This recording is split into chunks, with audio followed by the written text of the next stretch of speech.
চললাম। আগে নিজেকে একটু গুছিয়ে নিই। রাজনীতি ছাড়ার জল্পনা বাড়িয়ে বিস্ফোরক পোস্ট বাবুল সুপ্রিয়র। কেন বিজেপি ছাড়ার ইঙ্গিত বাবুল সুপ্রিয়র? হওয়ারই ছিল এমনটা কটাক্ষ তৃণমূলের। আমরা এই নিয়ে আলোচনা করব। আলোচনার জন্য যারা রয়েছেন শুরুতে আসুন প্রত্যেকের সঙ্গে আপনাদের পরিচয় করিয়ে দিই। আমাদের সঙ্গে রয়েছেন দেবনারায়ণ সরকার, দেবাঞ্জন বন্দ্যোপাধ্যায়, দেবাশিস সরকার এবং বিশ্বনাথ চক্রবর্তী। আমি প্রত্যেকের কাছে আসবো, কিন্তু শুরুতেই যেমনটা আপনাদের বলছিলাম যে বিস্ফোরক ফেসবুক পোস্ট করেছেন বাবুল সুপ্রিয়। কি রয়েছে তাতে শুরুতে দেখুন, তারপরে আসছি। চললাম, আলবিদা। ছাড়ছি বিজেপির সাংসদ পদ। আসানসোলের বিজেপি সাংসদ ও প্রাক্তন কেন্দ্রীয় মন্ত্রী বাবুল সুপ্রিয়র ফেসবুকের এই পোস্ট ঘিরে রাজনীতির অলিন্দে জল্পনার স্রোত। প্রশ্ন উঠছে, তবে কি পাকাপাকিভাবে রাজনীতিকে বিদায় জানাচ্ছেন বাবুল সুপ্রিয়? ফেসবুকে বাবুলের ব্যাখ্যা, সমাজসেবা করতে গেলে রাজনীতিতে না থেকেও করা যায়, নিজেকে একটু গুছিয়ে নিই তারপর। আসানসোলের দুবারের সাংসদ, 2014 থেকে প্রায় 7 বছর মোদী ক্যাবিনেটের সদস্য। मुझे पार्लियामेंट में बाबुल चाहिए। যদিও কেন্দ্রীয় মন্ত্রিসভায় সাম্প্রতিক রদবদলে বাদ পড়েন বাবুল। কেন্দ্রীয় মন্ত্রীর পদ যাওয়ার পর থেকে বাবুল সুপ্রিয়র একাধিক ফেসবুক পোস্ট ঘিরে জল্পনা দানা বেঁধেছিল। এরপরই দলের সঙ্গে বাবুলের দূরত্ব বাড়ছে বলে গুঞ্জন শুরু হয় রাজনৈতিক মহলে। শনিবার সকালে প্রধানমন্ত্রীর পোস্ট রিটুইট। কয়েক ঘন্টা পরই এই বিস্ফোরক ফেসবুক পোস্ট। দলের প্রতি কার্যত অনুযোগ জানিয়ে ফেসবুকে বাবুল লেখেন, বিগত কয়েকদিনে বারবার মাননীয় অমিত শাহ ও মাননীয় নাড্ডাজির কাছে রাজনীতি ছাড়া সংকল্প নিয়ে গেছি। ওদের কাছে চিরকৃতজ্ঞ যে প্রতিবারই ওরা আমাকে নানাভাবে অনুপ্রাণিত করে ফিরিয়ে দিয়েছেন। বাবুল আরও লিখেছেন, তারা ভাবতেই পারেন যে আমি অন্য কোনো পদের জন্য দর কষাকষি করছি। আর তা যখন একেবারেই সত্যি নয়, তখন একেবারেই চায় না তাদের মনের ঈশান করে সন্দেহের উদ্রেক হোক। সাংসদ পদ থেকেও ইস্তফা দিচ্ছেন তিনি, সে কথা নিজেই ফেসবুকে জানিয়েছেন বাবুল সুপ্রিয়।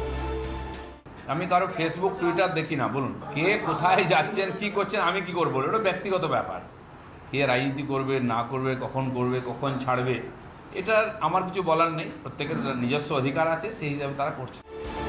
2014-তে ধূমকেতুর মতো রাজনৈতিক উত্থান বাবুল সুপ্রিয়র। প্রথমবার সাংসদ হয়ে কেন্দ্রীয় মন্ত্রিসভায় জায়গা। সেই রাজনৈতিক ক্যারিয়ারে ইতি টানতে চাইছেন বাবুল। আসলে কি কারণ, তা নিয়েই এখন জল্পনা তুঙ্গে। সমিত সেনগুপ্ত, রাজস্বী দত্তগুপ্ত, এবিপি আনন্দ। দেবাঞ্জন দা, যার জন্য নরেন্দ্র মোদী একেবারে আসানসোলে দাঁড়িয়ে বলেছিলেন মুঝে পার্লামেন্ট মে বাবুল চাহিয়ে, এবং সাংসদ হওয়ার পরেই তিনি গুরুত্বপূর্ণ মন্ত্রকের দায়িত্ব সামলেছেন, তিনি যখন আজকে দল ছাড়তে পারেন, রাজনীতি ছাড়তে পারেন পর্যন্ত ইঙ্গিত দিচ্ছেন, ইন্দ্রপতন তো মানবেন? না, প্রথমেই বলি সুব্রতজি, যেটা রাজনীতিতে শেষ বলে কিছু নেই। মানে এরকম ভুরি ভুরি ইতিহাস রয়েছে। আমরা যদি পূর্বতন ঘটনাগুলোর ক্রমানুসারে সাজিয়ে দেখি, এরকম বহু ঘটনা আছে। আমি দু একটা তথ্য দিলে বোঝা যাবে যে বাবুল সুপ্রিয়র ঘটনাটা কোনো নতুন নয় রাজনীতিতে। ডেফিনেটলি পশ্চিমবঙ্গ এবং ভারতবর্ষের রাজনীতিতে, পশ্চিমবঙ্গের প্রেক্ষিতে বাবুর যে সিদ্ধান্তটি ডেফিনেটলি একটা পলিটিক্যাল স্পেকুলেশন বা একটা রাজনৈতিক কল্পনা প্রত্যেকের মধ্যে যাচ্ছে যে কেন উনি এটা বললেন। কিন্তু এরকম ঘটনা ঘটেছে। আমি না, শুধু কল্পনা কেন, সাংসদ পদ ছাড়ছি একেবারে ফেসবুক পোস্টে পরিষ্কার বাবুল সুপ্রিয় নিজে বলছেন, অন্য কেউ বলছেন না। যেই পলিটিক্যাল স্পেকুলেশনটা নিয়ে আমরা এখন সবাই ভাবি, কনসিকুয়েন্স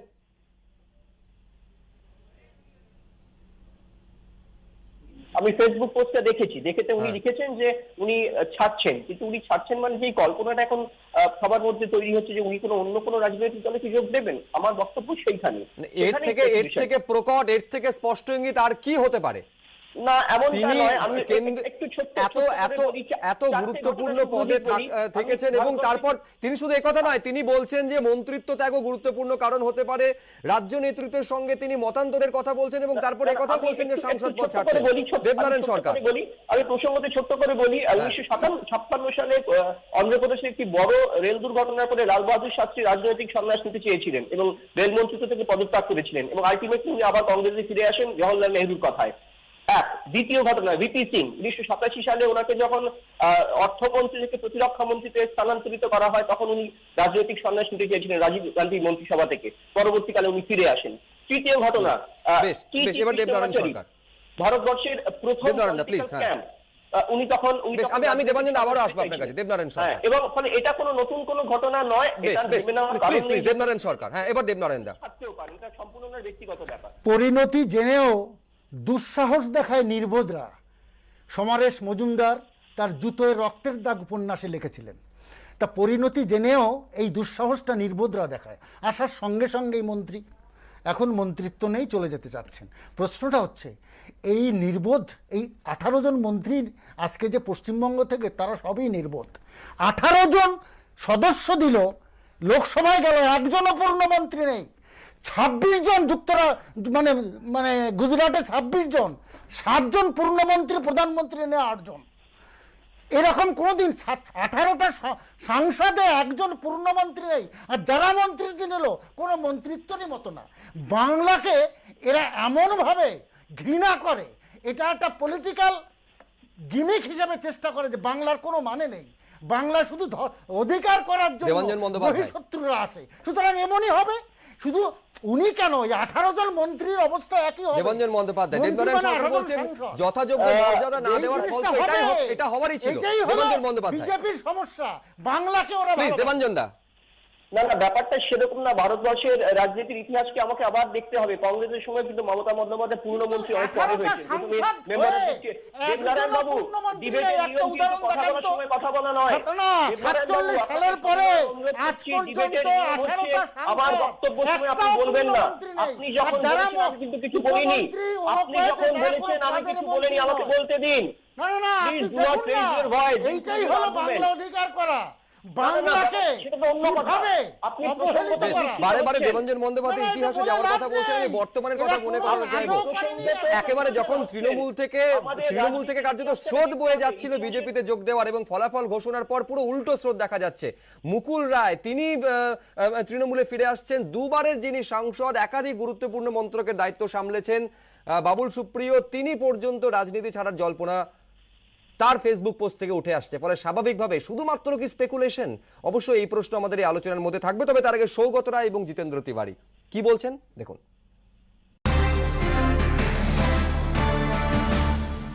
আমি শুনেছি বাবুলের সাথে আমার পরশুদিন সেন্ট্রাল হলে দেখা হয়েছিল, ওকে একটু দুঃখিত মনে হয়েছে। বাবুল সুপ্রিয় তো রাজনীতির জগতের লোক নয়, হয়তো বিধানসভা যে পরাজয় সেটা ওকে আহত করেছে।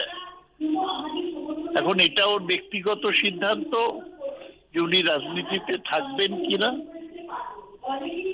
তবে আমি বলবো যে রাজনীতি যখন আছেন, 2024 অব্দি সাংসদ আছেন, এখনই রাজনীতি ছাড়বেন না, তাহলে জনসাধারণের প্রতি সুবিচার করা হবে না। আমার তো 26 তারিখ আমার ওনার সঙ্গে কথা হয়েছিল, এবং তখন উনি বললেন যে হ্যাঁ আমি বললাম যে দাদা কবে আসছো, তো উনি বললেন যে পার্লামেন্ট শেষ হয়ে যাক তারপর আসছি, একসঙ্গে আবার করবো। এখন যে কর্মীরা ঘর ছাড়া আছে তাদের কি করে ঘরে ঢোকানো যায় সেটা দেখবো। তো তখন একবার আমি বুঝতে পারিনি যে এই ধরনের কিছু ওনার মনে চলছে।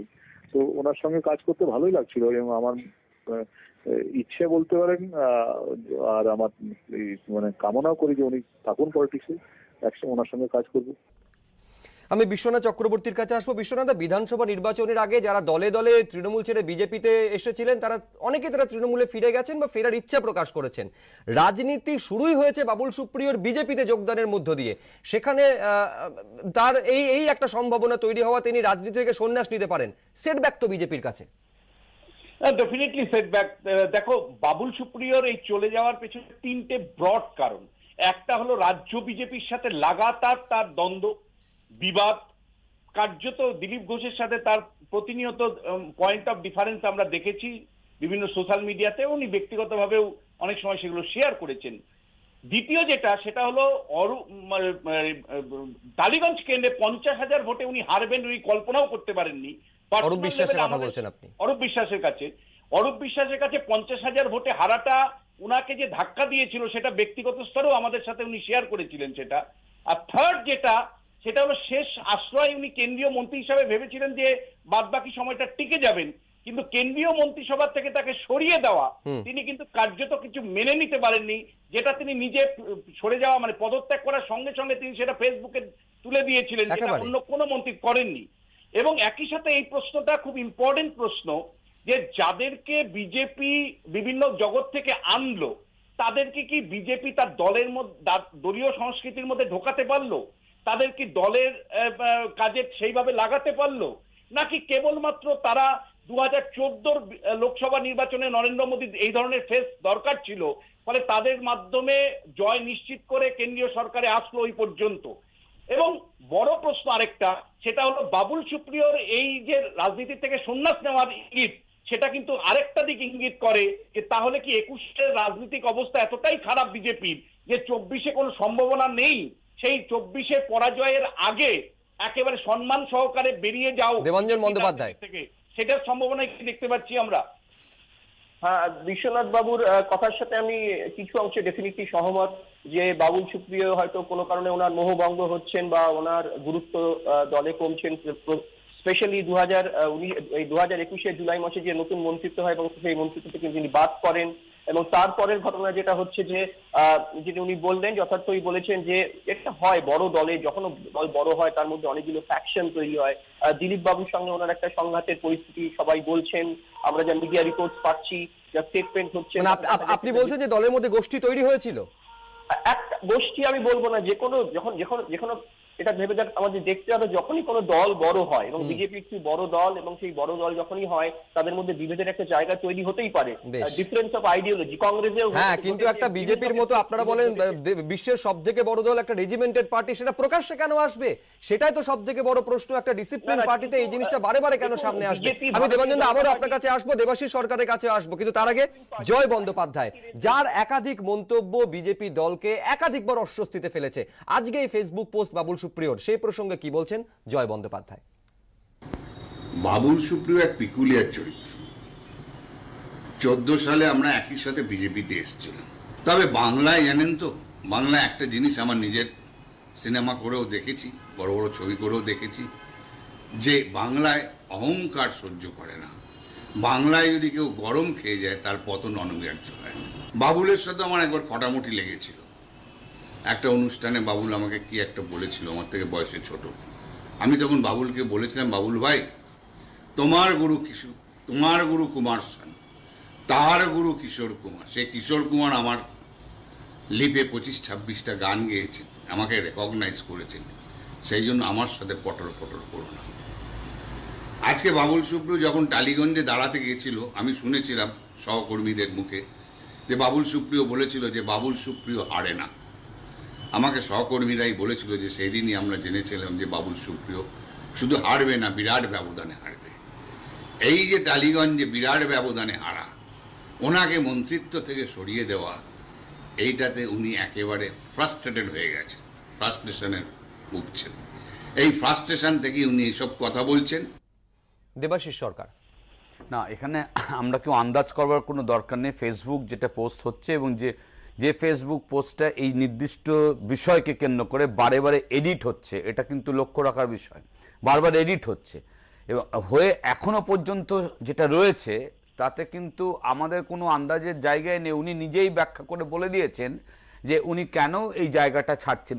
নিশ্চিতভাবে কোনো রাজনৈতিক ব্যক্তিত্ব নেতৃত্বের কথা নাম করে উল্লেখ করেনি, কিন্তু আমরা এতক্ষণ যে আলোচনা করছি তার কথা উনি অনেক স্পষ্ট করে বলেছেন যে 1 নম্বর হচ্ছে যে মন্ত্রিত্ব থেকে সরিয়ে দেওয়া, বলে নিজে লিখেছেন তো যে এটাকে মানতে পারেনি। 2 নম্বর কথা উনি নিজেই বলেছেন যে রাজ্য নেতৃত্বের সাথে বিবাদ, সে কারণে সেই জায়গাটা থেকে উনি বেরিয়ে যেতে চাইছেন। আসলে কিন্তু আমাদের রাজ্যের রাজনীতিতে ইদানিংকালে গত কয়েক বছরে যে অভিজ্ঞতা হচ্ছে তাতে এটা খুব বিস্ময়কর অভিজ্ঞতা নয়, এটা নিয়ে খুব বিশাল আলোচনা। কারণ আমাদের রাজ্যে তৃণমূল কংগ্রেসের সেকেন্ড ম্যান হিসেবে যাকে আমরা চিনতাম, মাননীয় মুকুল রায় মহাশয়, তিনি ওই জায়গা থেকে চলে গেলেন বিজেপি, তার ভাইস প্রেসিডেন্ট।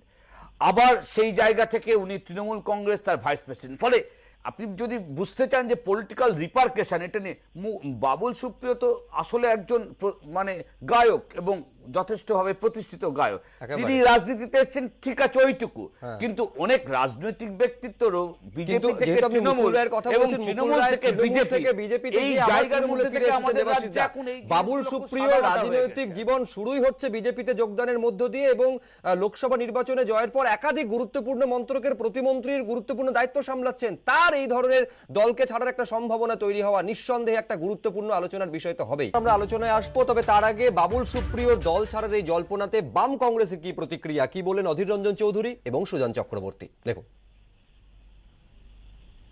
আমরা বলি যে তারা রাজনীতি করেছে, মানুষের কাছে ভোট চেয়েছে, মানুষ ভোট দিয়েছে, তাদের এটা দায়িত্ব মানুষের প্রতি যে অঙ্গীকার, সে অঙ্গীকার পূরণ করা তাদের দায়িত্বের মধ্যে পড়ে। প্রত্যেকটা যারা আমরা রাজনীতি করি প্রত্যেকের দায়িত্বের মধ্যে পড়ে।